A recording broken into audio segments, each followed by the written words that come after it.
Okay, so today I'm going to talk about something that is very, very essential for your ability to do your term project well.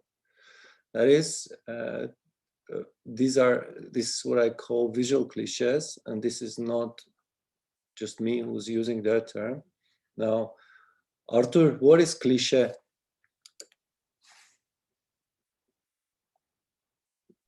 Okay, I would define it as something that is very commonly believed in, but not necessarily in the present, but maybe it used to be believed in the past. Maybe an expression even that has been used a lot. Something that can be used as basic.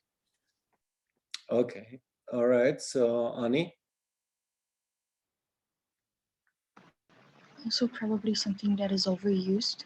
Overused, that is also another quality of this word. Mariam?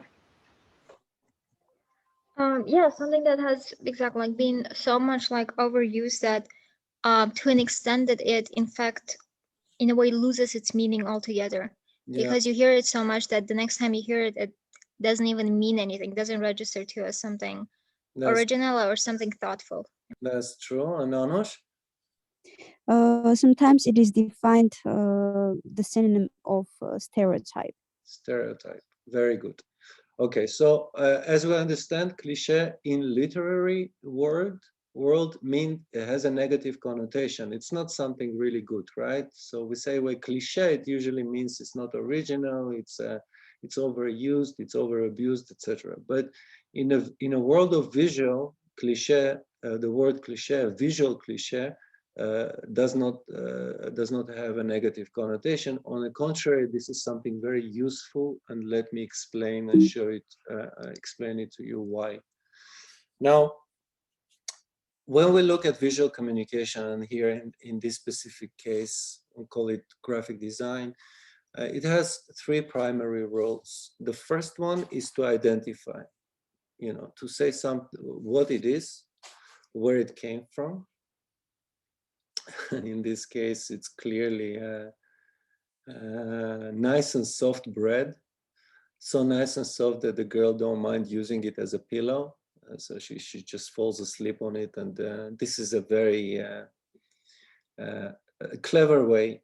And I'm going to show you images that use this in a very clever way because we're going to talk about creative revolution, and we're going to talk about visual cliches and use of them in advertising and in generating this interesting concepts.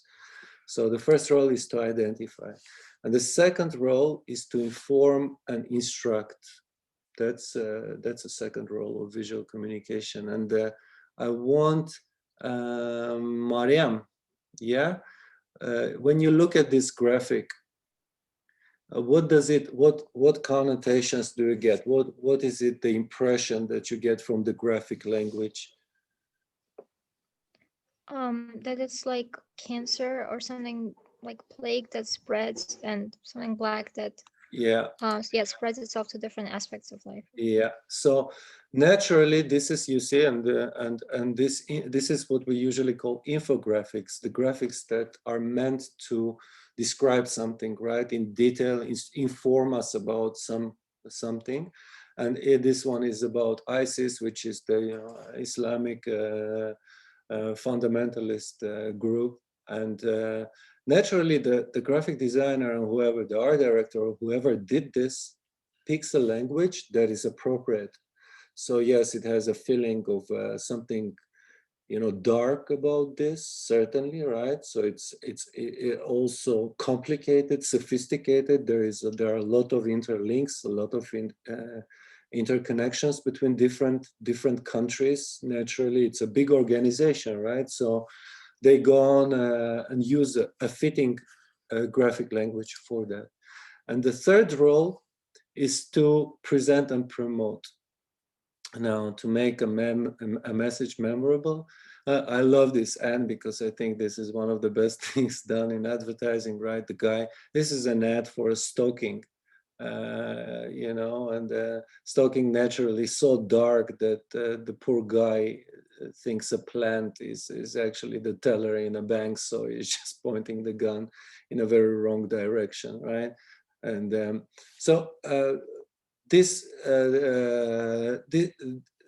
the use of visual language and to present and promote the subject, the object or service in subject is quite important. Now, these visual cliches can spark an idea. Can spark an idea because they are instantly recognizable.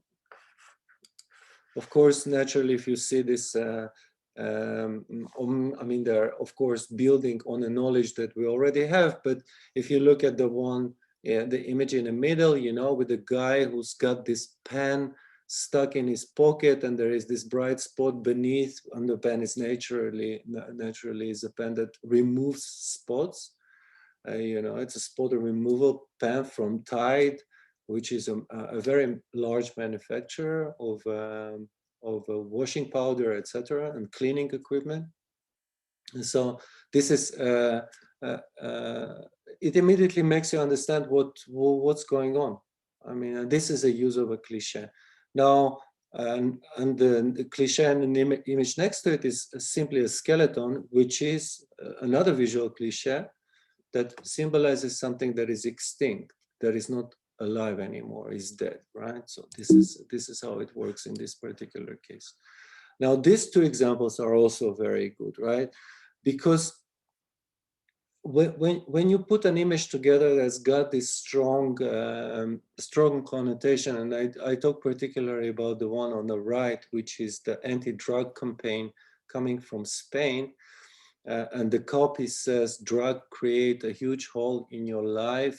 So the designer is very sensitive, and he removes the reflection in the river of the second person, you know, so it's clearly he's there and he's not there at the same time. So the image and the copy together create a value that exceeds the sum of its parts. So if you look at it, it's just an image and text, but together they create a new reality. And the one for Gillette is also clever, right? So seriously smooth legs. If you're not sure what's going on, just try to read the small copy on a poster, and you'll see that yeah, this talks about smooth legs. Now let's take a look at a few cliches, right? So Apple is a cliche. Apple is a symbol of earthly desire and materialism. Yeah, in the Middle Ages, its meaning, its symbolism was mixed, because, you know, on one end you have the Adam and Eve. They present, you know, the myth is represents the fruit of the tree of knowledge, and in other times it signified Christ's mercy in his redemption of mankind. So Apple in the Middle Ages had few meanings, have few connotations. Now in modern times, in these days, its association with original sin is strong, although the treatment is not, it's more concentrates on more obvious features of the sexual attraction, right? So it's no accident that the famous company of Steve Jobs picks an apple as a logo, and for its company. Of course, it's a bitten apple. And it's interesting that Steve Jobs, and he was, of course, behind this campaign as a thought. You know, of course, there were very professional designers working on it, but the idea that let's design a product so sexy that it will be irresistible, and that it also give you knowledge, because we talk about computers. So, and it's also a little bit forbidden because it's expensive. So he blends all of that into one campaign and one logo, one simple logo that plays on this visual cliche of an apple, right? An eye is also a cliche and is also used. I want you guys to pay attention, because what I'm talking about is something that that needs to register in your head so that you will think in the same way when you will deal with the term project, because you will need to use visual cliches like that, you know, to communicate an idea, to create a fusion between two things. For instance, right? Like this is a simple typographic poster, but you clearly see, read the text. It says photo, but at the same time, you know, it's two eyes. There is a nose there. The T becomes a nose. The image itself is using typography, but creates something new, something else. And I want you to think in those dimensions, right? We're recording this session, and I will put this session online so that you can watch it afterwards again, you know, if you need to make a point of reference to these things. Okay, so without visual cliche, there is virtually no communication on printed page or on a screen. Bella, you want to ask a question? Yeah, it was just in the last slide, there was a picture, the picture of the eye, the crying, like the real person, and it says ACTE. What is that supposed to represent? The image itself? Mm-hmm. Is there any, like, because all these other two images are more like comprehensive than this one. Well, this one just seems like they stitched two pictures together. Yeah, I understand it. Understand your question. I'll try to answer it, right? So this is an image that is not manipulated. It's a photograph. It's a close-up photograph of somebody's crying, right? So the designer chooses not to show the entire face, but to focus only on close-up of the eye, right? And by showing just the detail, he's showing a lot more, because if he would take the image wider and he show the entire face of a person, even though he's crying, you might not, it would maybe work visually in a different way. Here he wants to focus more on a close-up, so he shows a close-up of an eye. Unfortunately, the copy is too small so that I cannot read it, but I'm quite sure that it has something to do with the sense of grief or something that the image communicates, right? Okay, so like I said, there is, without cliches, there is virtually no communication on printed screen or on a printed page. So graphic designers and especially in the field of advertising, you know, it's understood that artists need to work together with writers, because they need to work almost symbiotically together, because they create this electric fusion between an image and word. So this is what creative communication is all about. Is sometimes there are images that are so self-explanatory that they don't need any copy. You know, that the image itself is already so powerful that that nothing else is needed, in fact. But usually it's a symbiotic connection between writing and imagery and visual image. Since you are at the same time in your function as, you know, as artists and creative directors and writers, in your term project, you are all in one. You have to do the copy, and you have to do the image.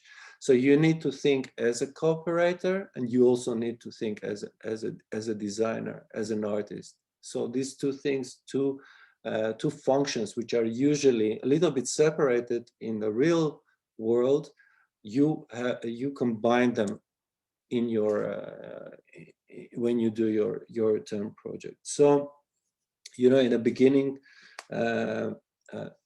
everything started with drawing, basically, right? So you remember at the beginning of the course, we talked about how letters came about. Yeah, letters came from drawings. Egyptian hieroglyphs are the best example of that. You know, so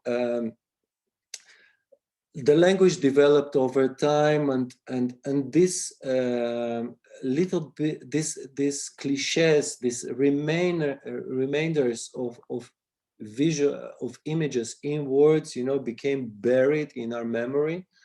So we, as a designers, we need to give them a new life, to reinstate them as images and get them out of our memory, because most of the time they're buried very deeply. So this is this image that I like very much to talk about, and I showed it to you in the very beginning of the course. It's the Federico Gini genius poster for the Women's Day, to go out, get a Women's Day journal or magazine. And this is a very clever way to use typography as an image, right? To fuse together text and image, and I like that a lot. This is a very good illustration. Now, one of the most basic visual cliches is, for example, the representation of the twin Greek mask of comedy and drama. Right? You all know that. You go to theater and you know that this mask, they symbolize theater. So there is one face laughing, the other face is crying. But these two, and if you think about them, these two have feel very old. Wouldn't you say? Like, if today you would use this traditional way of using them as images, it would feel outdated. It would feel like this is thing of a past.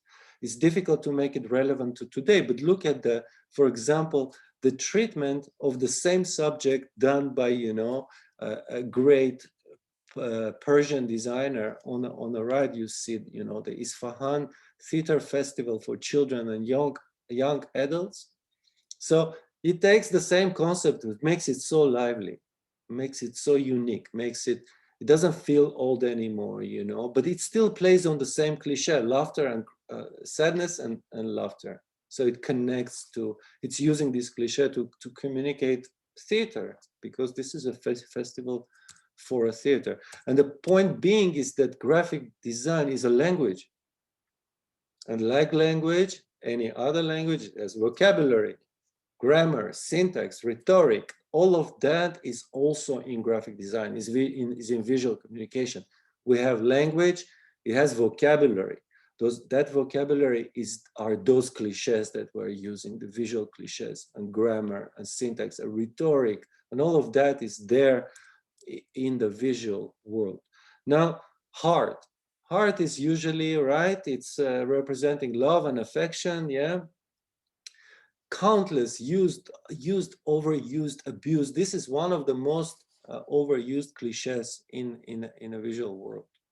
So Valentine's Day, everybody, like, okay, let's just paint hearts, and you see on the right, you see a Valentine card, just written by hand, nothing particularly interesting about this. Oh, yes, it's cute, it's written by hand, and this is it. But on the left, you have an image that tries to take this to a slightly different level. Yeah, you have the heart that is formed by the white letters. White letters are words, and the red is actually the copy beneath is clear. Hate sealed in the cage of love. So hate is represented by white words, and love is represented by red words. So a designer here takes a step forward. Now, Mariam, do you want to comment on this somehow? Do you think that this is an interesting work, for example, visually? Yeah, it's definitely Yeah, interesting. it is. Yeah, I think so too. Anybody else agrees or disagrees? I think not. I don't think it's Very interesting. Just guys, Yeah, me too. please raise a hand so that I can cue you, because you start speaking at the same time. Okay. All right. Yes, Maria. I also liked that it, like in the lower part it says hate sealed in a cage of love. So I mean, it's really interesting how they used words in the picture. It and like I don't even know which one is stronger, the words here or the picture, but actually like both together, very very impressive. Okay, Arthur, yeah, please share. I honestly wasn't very impressed with the design. I don't like when designs are given separate explanations. Like if there wasn't a sentence at the bottom, we still would have understood. It might have taken a few more minutes. Sorry. Yeah. But we still would have understood the meaning. And I really don't like when love is referred to with the sign, with the basic sign of this shape. Which I recently saw a video of a new sculpture, so to say, built in Yerevan, which was in the shape of the heart again. Yeah. I really hated it, honestly. So that's just a thing of mine.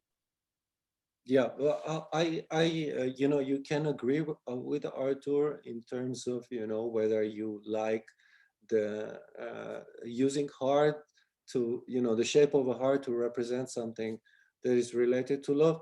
This is again probably the cliche that's been used way too much for it to work. It's not clever anymore. You know, there's nothing clever about this, and this is something that I want you to pay attention to, because when it's straightforward, it usually doesn't work. So it needs to have this element of surprise in it. You know, and Yeva, you want to add something? Did you say Yeva? Yes, I did, because you raised your hand. Yeah. Yes, I was going to ask about the colors actually. Is this cliche thing also applied to the colors? Because they can be in the concept of what's cliche in visual communication. Do you know what I mean? Of course, of course, color is also cliche, because red color has a connotation with specific things, blue color, yellow color. Each color has its own mood. Yeah, mood connotation. This is how we call it. So the clever use of color is a good way. Sona, yeah, just be brief. Yes, I guess what's the appealing thing in this design? It would be the visual irony, because it's using cliches, like it's using cliche colors for the Valentine's Day and the cliche heart, but everything is done in the opposite way. For example, you would probably, if somebody gave you the idea, like have words of love, have words of hate, and then a shape of heart, you would probably make the shape of heart with the words connected with love and not the opposite version, which is also a very interesting thing. Okay, let's move on, because we are on a timetable. So, you know, with the great thing about these visual cliches is that they are international. They don't need you don't need a language to understand them. It's an image. Image works universally.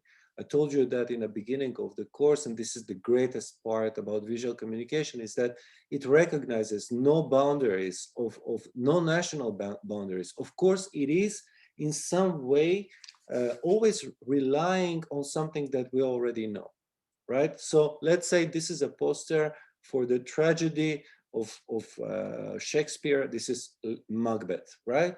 So if you have never read Shakespeare, it would be very difficult for you to understand the connection between an image and the cliche that is being used. Is clearly, of course, there is a crown, but that crown, Arthur, maybe I ask you to try to just very quickly tell me what other cliches used here in this image.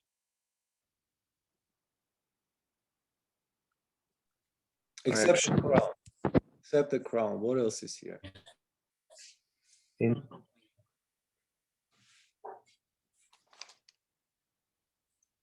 Nothing obvious for me, to be honest. It doesn't remind you a little horns? Of the horns? Devil? Coming out of the head. There is it's also backed by the image itself, you know. First of all, if you know the Shakespeare, have you read Lady Macbeth? you know that it's a horror story, right? It's almost inconceivable, the murder, the deceit that is happening is tragedy of Shakespeare. Yeah, so devil's got a play in that, a serious play in that, right? So yeah, Arthur, go. I was just wondering, how is the symbol of horn viewed as something cliche? Is it overused? No, of course, naturally, you know, when you see somebody with horns and it's a human being, you know, you think, well, it's not a natural thing. We don't have horns, right? So, and of course, horns also connect to another cliche, right? That you know that when you are being cheated at, you know, they say you have horns, right? If your wife is cheating on you or vice versa, right? So my point being is that every visual cliche relies on a knowledge that is their preceding knowledge, that is knowledge is already universally acceptable, universally known. Otherwise it doesn't work because you don't understand the connection. Yeah, Bella. But I think also taking into consideration of culture, let's say, to me, someone who grew up in Russia, this looks like a Shakespeare, and it doesn't look like it has anything to do with Macbeth. Okay, okay. Well, this is how naturally, you know, you might feel connected to the work or not, or see no connection. Well, Macbeth is clearly a fight for power, wouldn't you say, if you read the tragedy, right? So what's the story? He wants to become king, hasn't he? This is his ambition, hence the crown. Yeah. Hence the crown. But no, it makes sense. But I just feel like when I was a child, this was almost the exact image of Kashevy Smyatny. Like this is from every cartoon or every like play or whatever. So I think that's also needs to be taken into consideration, that like somebody who grew up in post-Soviet, let's say, country where this image is popular, that they should rethink it. Okay, okay. Accept entirely your argument. Now here is fusion. And fusion, this is what I'm talking about, right? So when you are take two basic cliches and fuse them together and create a new reality. This is where the magic happens. So here on the left, you have a poster which is dedicated to Hiroshima. There is a clock, a watch that stopped.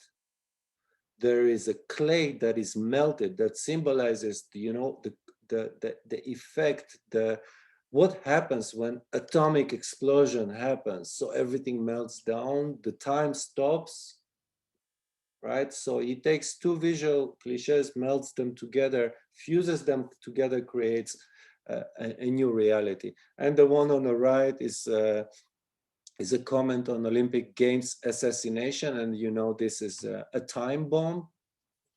Usually, because when we say bomb, you know, usually the bomb is in the time before, when, you know, it's naturally coming from the Middle Ages. For you to explode a bomb, you would have to have a fuse. You needed to light up, you know, for the fire to reach inside the bomb so that it would explode. It will also give you time to escape. Yeah. So here, designer is playing on that visual cliche.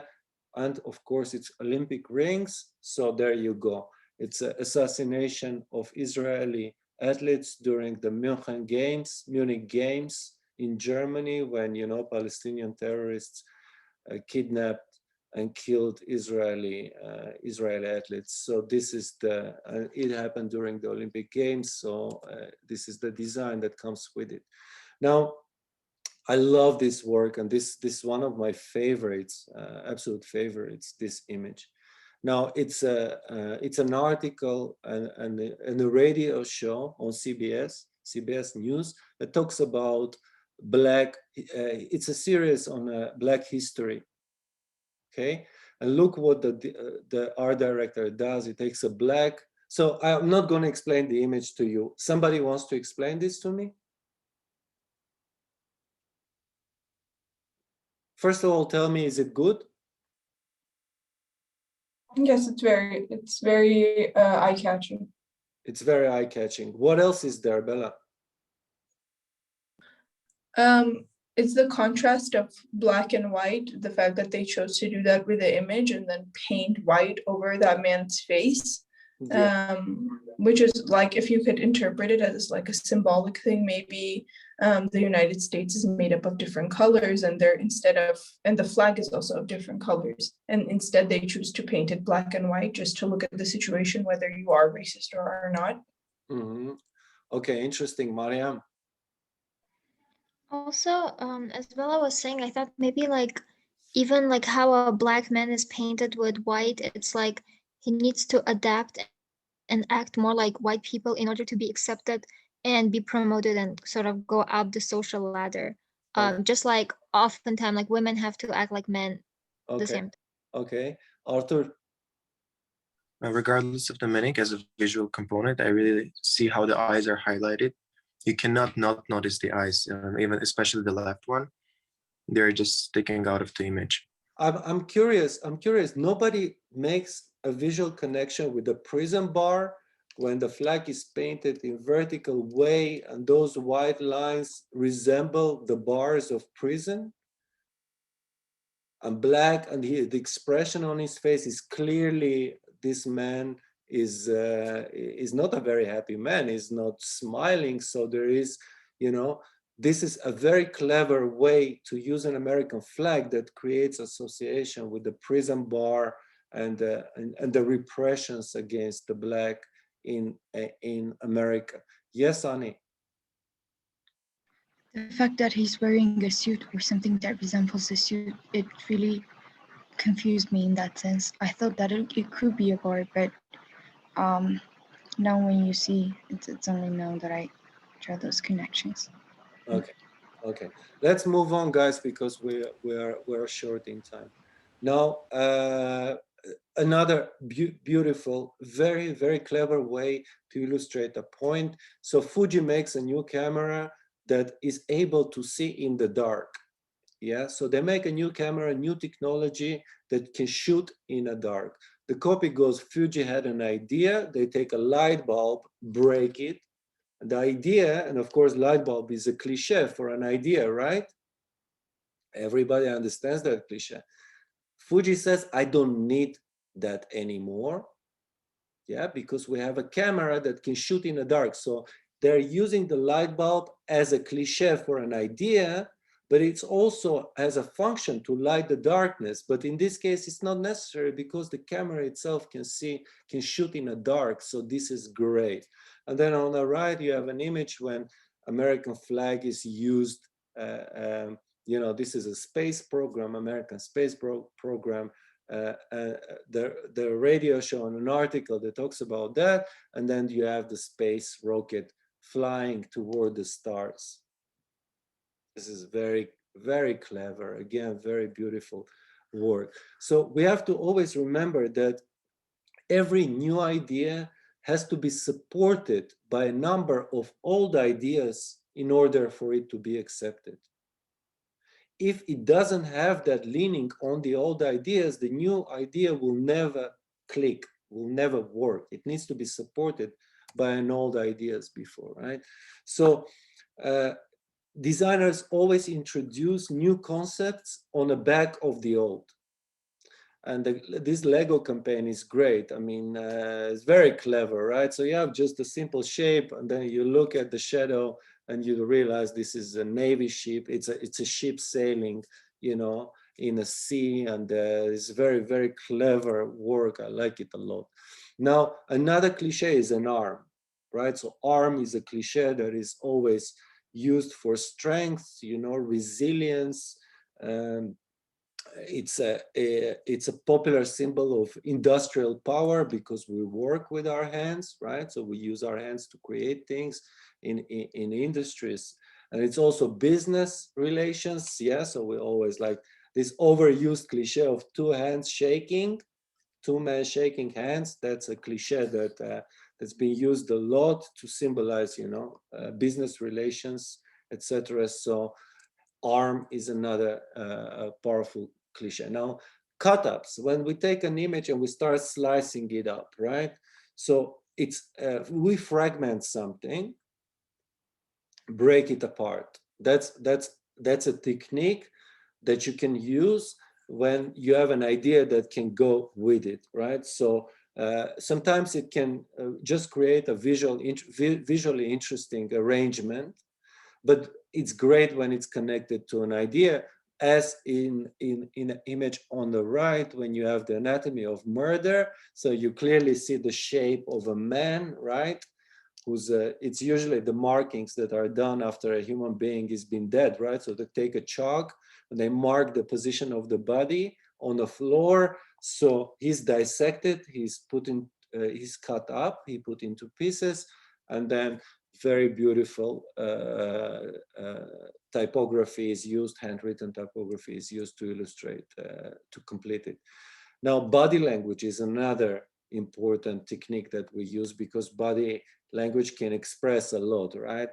The position of the legs. For example, let me ask you, if you can quickly answer, the image in the middle, what service does it advertise?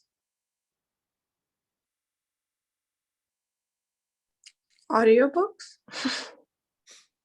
No? Mail? Yes. So it's letters, right? So you want to feel someone close to you, write him a letter. And this is an advertising for the post office services, right? Clever. Clever because there is an idea and there is a fusion of an idea, fusion of a body, you know, hugging, create warmth, connection between human beings, text, which symbolizes a written letter. So very good. This is brilliant stuff. I mean, this is one of the best things I've seen. This is an advertising for the strong nails, and you have to, I mean, grow up in a jungle not to understand this image. This image is instantly understood by anybody who's ever went to school and had a teacher who made his students scream because, you know, she used her nails to make a sound on a desk. You know, that makes people, even Arthur went like this now because he understands what you know, what noise can do to people. So very good, very clever. Image doesn't need any explanation. So does this one. You know, you've seen this before. I showed you in a class before. Help them learn the easy way. Naturally, the kid can trigger an avalanche, which can end up in a very, very tragically to this cute girl in the image. And then look at this one. This is advertising for outdoor flashlight. You know, a candle, light power, and a lifetime's performance. So clearly the guy is eaten up, but the flashlight still works. You know, a tiger is, and also pay attention to the, you know, the head of a tiger who's just licking his lips. He just had his dinner, right? So the guy ends up in a belly. Flashlight works, very clever. This one is also one of the best campaigns ever run. This is the Swiss life insurance campaign. Life turns in a sentence. They play around what that life is so unpredictable. It changes, the changes happen so instantly, so they change it in the middle of the sentence. This is so good. My career is the most important thing are my children. I love my house, now belongs to my ex-wife. I'll get married once is never enough. I look forward to the baby is not mine. So, I mean, this is, it is not really a visual communication, right? Because there is no image. But the copy itself is just so damn good. I mean, this is one of the best things I've seen in my career as a designer, as an art director. And this is really, really impressive. I never want children are great. I'm not interested in getting married in church, is more romantic. Oh, this is too good. She's my everything went wrong. Just love it. Just love it. So here, you know, the designer takes a tennis racket, flips it over, boom, it becomes an Eiffel Tower. So advertising for French Open. A Happy New Year with the Barilla spaghetti that clearly looks like fireworks, and then reality sucks when you have the famous scene from DiCaprio's movie, and then a seagull just smashes into the face at the very romantic, the most romantic moment in the film. So you see what I'm getting at, guys. I want you to use your imagination. I want you to try to fuse ideas together. I'm sure that the image in the middle with the spaghetti is a real life observation. I'm sure that the designer arrived to this image because he noticed when you stack a spaghetti, when you cook it, it looks like maybe the light was dim in the room at that time and the spaghetti was bright. So he all of a sudden it clicked in his head. He realized that spaghetti looks like fireworks. So why not use this idea, you know, to say Happy New Year from Barilla? Very good. Beijing 2008, you know, again, Olympic rings, but they are not Olympic rings anymore. They are handcuffs. Reporters Without Borders protest against censorship and journalists in jail. Very clever work. So there are cliches, like, again, we need to pay attention to what images mean when we see them. And for example, the peacock's eye is also another cliche that because why? Because peacock is an animal, is a bird that is known for its nasty character, but is probably one of the most beautiful birds, right? So the peacock feathers are used in, remember, in Art Nouveau a lot, you know, in the ceramics that they were using Art Nouveau a lot of the time. So this is another cliche that can work around. Banana is a cliche, has different connotations, you know. Balloons are, every object that we use in real life is a cliche, is a potential cliche, visual cliche that can be used in a design. Potentially everything.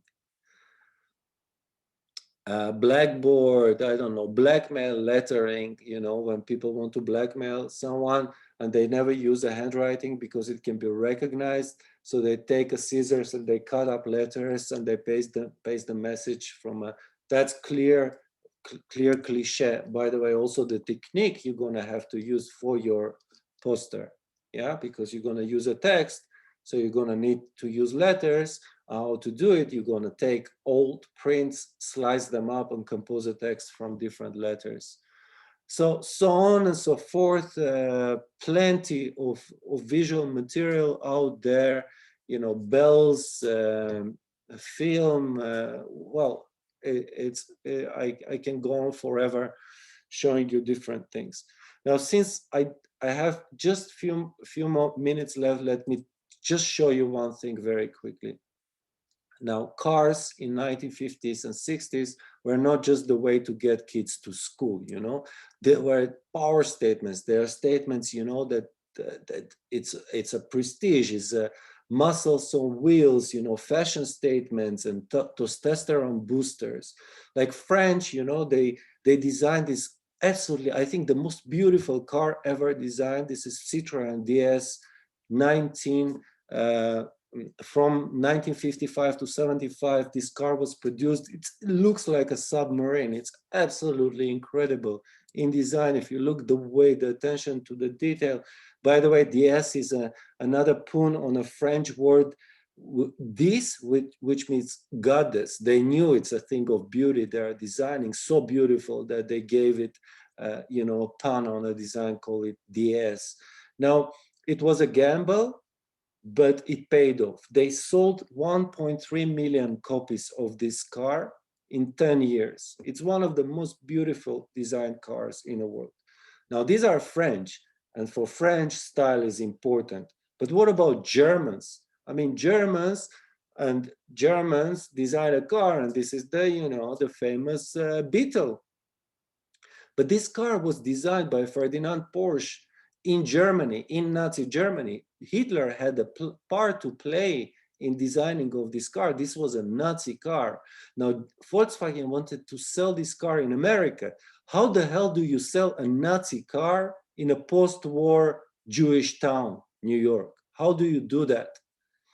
You need to sell it, right? And Americans are used to these amazingly beautiful cars, big design, everything. And this car is so ugly. It's so small, it's so ugly, and it's not American. What did they do? Saying we can be funny, like those Volkswagen people. You see this yet? I have. I don't know what I hate about it the most, the ad or the car. You know, they did one last year, same kind of smirk. Remember, think small? It was a half-page ad and a full-page buy. You could barely see the product. I don't get it. Elvis just got back from West Germany. Why not put him in it? Yeah. So what did they do? They came up with this brilliant campaign. They said, think small. The only way they could sell this car to Americans is by this genius concept. Be honest. They were honest about the car itself. They were not trying to pump it up and say, you know, I'm this and this and that. Just they pitched the car against the backdrop, which was very pompous. So this is the DDB. This is one of the best companies, advertising agencies in the world, and they run a brilliant campaign that changed the course of advertising in America. They said, this is the most famous ad in history. What did they do? They put a small car on a white page. And then, by the way, the text is set in Futura. They stick a logo of Volkswagen in the bottom in a very uncomfortable place. It was never done like that. So they put a car there and they said, think small, and make people think, what is it they're trying to say with this? I mean, this was so unusual. This was brilliant. Nobody ever done this before. And the reason, by the way, why it was black and white is because they didn't have enough money to pay for a color print. So their whole campaign ran in black and white. And what did they do? They were honest, and they were brutally honest about the cars. They said, we know it's ugly, but it never breaks down.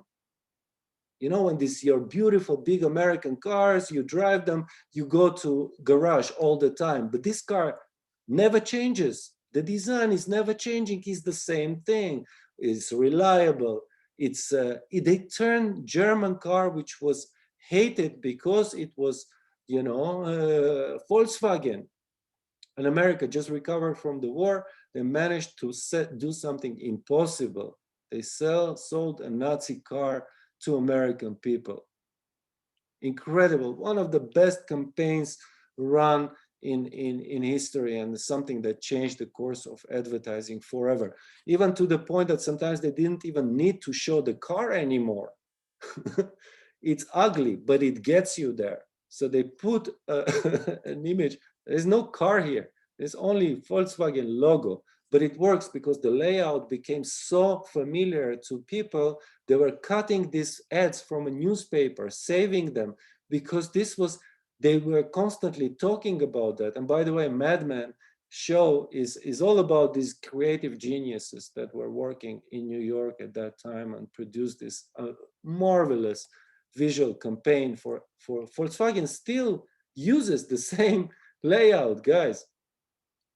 And DDB still manages Volkswagen. And we're talking about 1950 to today. This is how incredible this campaign for Volkswagen for Bug was in America. So that's it, guys. I'm gonna give you, we're gonna reconvene on Monday. There is an assignment for you, a last assignment you're gonna make for the theoretical part of the course. It's gonna be about a photographer, and I want you to pick a photographer and do an essay on him. The breakdown is gonna be available right now to you. You can go on Moodle and see the assignment. What you need to do, please, this is your last assignment, so please give your best. We're gonna meet again on Monday. The deadline is gonna be on Monday too, okay? So let me finish the second class and the assignment will become available to you. And we'll meet on Monday when we're gonna break down the technique for your term project, the way you're gonna handle it. etc. I'm going to give you clear directions from that point on. Okay? Okay. All right. You're perfectly. See you on Monday. Thank Thank you. you. See you on Monday. Have a nice weekend. Bye bye. Thank you. Bye. I'll Thank you. upload this video to YouTube.